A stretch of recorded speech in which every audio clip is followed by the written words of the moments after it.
A liturgia da palavra do dia de hoje coloca diante de nossos olhos o desfecho de uma longa jornada que o evangelista Lucas nos apresenta desde o final do capítulo 9 de seu evangelho. Ao longo de 10 capítulos, ele descreveu o trajeto de Jesus rumo a Jerusalém. E ao longo desse percurso, Nosso Senhor trabalhou na formação de seus discípulos. A viagem serve como uma espécie de parábola que representa a nossa própria vida. Ao longo dessa jornada da vida, caminhamos com Jesus e por ele somos instruídos até chegarmos à pátria definitiva. Ao final do capítulo 19, o evangelista narra a entrada triunfal de Jesus em Jerusalém, aclamado como Rei Messiânico. Mas antes de entrar efetivamente na Cidade Santa, ele para e contempla Jerusalém desde o Monte das Oliveiras. A partir do versículo 41, Lucas diz que, quando Jesus se aproximou de Jerusalém e viu a cidade, começou a chorar. As lágrimas de Jesus aqui não são idênticas àquelas derramadas diante do túmulo do amigo Lázaro. Em João 11:35, o verbo empregado é dakrio, que indica uma explosão de lágrimas. Em Lucas, porém, o verbo é outro.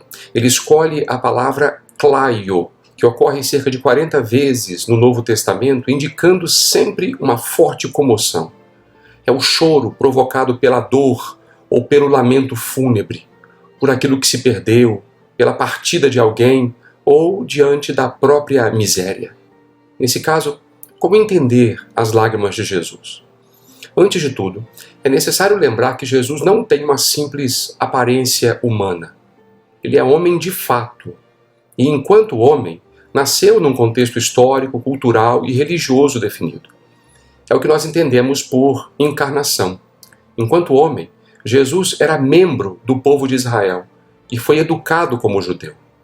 Um dos traços mais marcantes da piedade judaica é ainda hoje o carinho pela Cidade Santa, o lugar no qual estava construído o templo, o ponto mais importante da religião daquele tempo. Desde a mais tenra infância, o judeu aprendia a amar o seu povo e a Jerusalém. Mas, para se ter uma ideia disso, existe uma oração, ainda hoje recitada pelos judeus, chamada Shemoneh Esrei, a oração cotidiana, composta de 18 bênçãos. A 14ª bênção diz o seguinte: Sê misericordioso, Senhor nosso Deus, em tua grande compaixão para com Israel, teu povo, e com Jerusalém, tua cidade. Com Sião, morada de tua glória, com o teu templo e tua habitação, com o reino da casa de Davi, teu justo Messias. Bendito és tu, Deus de Davi, que reconstróis Jerusalém. E ainda a 18ª bênção diz: manda a paz sobre Israel, teu povo, sobre tua cidade e sobre tua herança, e abençoa-nos a todos. Bendito és tu, Senhor, que operas a paz.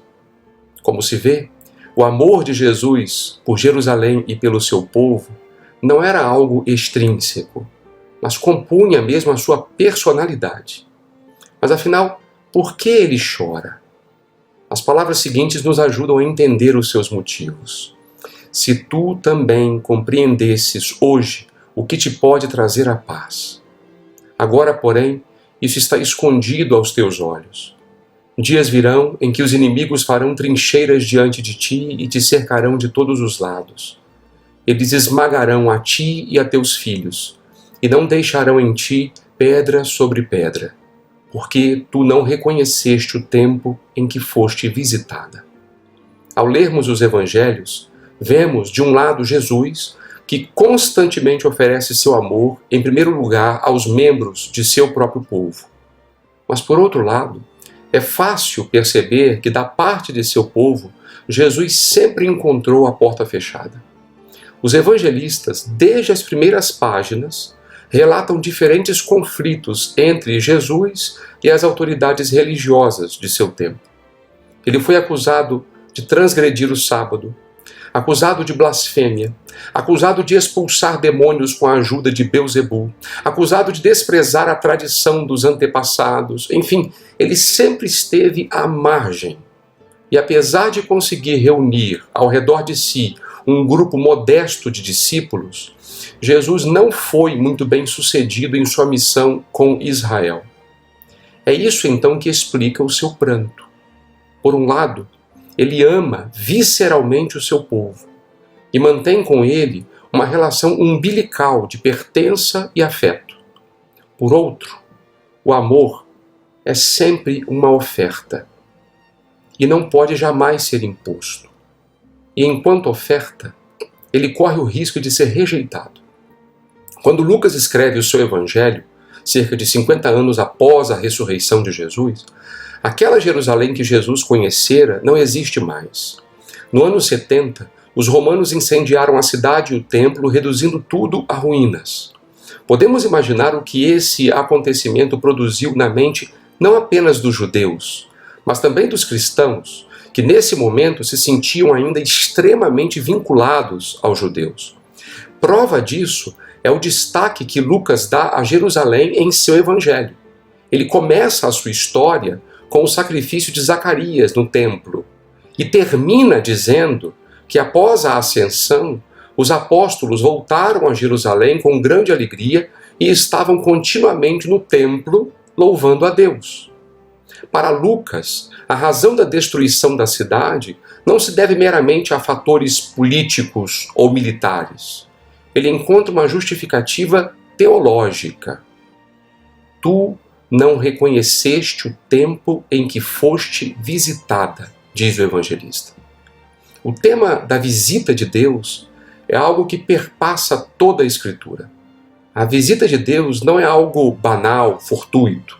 Quando Deus visita, a sua presença pode produzir salvação e juízo. Deus visita para livrar o povo da perseguição dos inimigos, mas também visita para estabelecer o direito, para reconduzir as coisas ao justo caminho.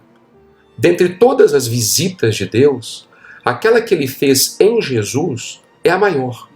O Verbo se fez carne e habitou entre nós, diz João no prólogo de seu evangelho. Ele veio para salvar, mas não pode impor a salvação a ninguém.